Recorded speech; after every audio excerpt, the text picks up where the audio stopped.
Friends, શું તમે પણ મારા જેમ ચટપટું ખાવાના શોખીન છો? તો મને કમેન્ટમાં જરૂરથી જણાવજો. આજે હું ચટાકેદાર ગુજરાતી પાત્ર બનાવવાની છું, એ પણ સિક્રેટ મસાલા સાથે. સિક્રેટ મસાલો બનાવવા માટે 1 ટેબલસ્પૂન તલ, 1 ટેબલસ્પૂન વરિયાળી અને 1 ટેબલસ્પૂન આખા ધાણાને મેં મિક્સરમાં પીસી લીધા છે. તો આ છે આપણો સિક્રેટ મસાલો. પાત્ર બનાવવા માટે 4.5 વાટકા જેટલું બેસન મેં ચાળીને લઈ લીધેલું છે.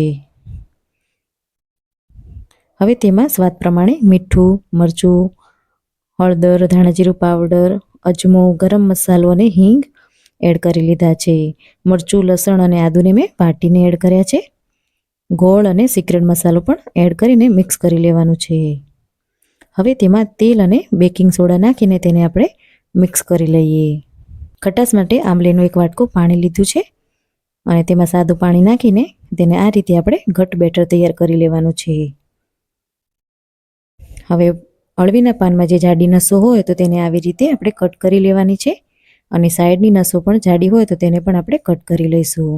હવે જે ઝીણી મોટી નસો હોય તો તેને આવી રીતે વેલણની મદદથી આપણે દબાવી લઈશું.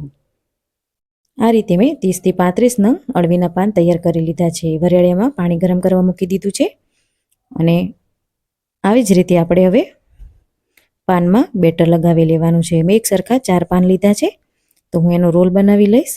તો 4 પાનમાં હું બેટર લગાવી લઈશ. હવે પાનને આપણે બંને સાઈડથી આવી રીતે અંદરની બાજુ વાળી લેવાનો છે અને નીચેથી ઉપરની તરફ આવી રીતે રોલ વાળવાનો છે. ઉપરની સાઈડ મસાલો લગાવી અંદરની બાજુ આપણે તેને ફિક્સ કરી લઈશું. વરિયાળીમાં તેને બાફવા મૂકી દઈશું 20 મિનિટ સુધી. ચપ્પુની મદદથી ચેક કરી લઈશું બફાઈ ગયા છે કે નહીં. તો ઠંડા કરવા માટે એક પ્લેટમાં આપણે કાઢી લેવાના છે. તમે જોઈ શકો છો ઠંડા થઈ ગયા છે તો હવે તેને આપણે કટ કરી લઈએ. તમે જોઈ શકો છો એકદમ પરફેક્ટ લેયર બન્યું છે અને એકદમ સોફ્ટ બન્યા છે. તેના વઘાર માટે આપણે એક કડાઈમાં તેલ લઈ લીધું છે. રાઈ, તલ, હિંગ ને લીલા મરચાં અને મીઠા લીમડાના પાન એડ કરીને આપણે પાત્રા એડ કરી લઈશું. સ્વાદ પ્રમાણે મીઠું નાખીને તેને મિક્સ કરી લઈએ. લીલા દાણા નાખીને આપણે ફરીથી મિક્સ કરી લઈશું.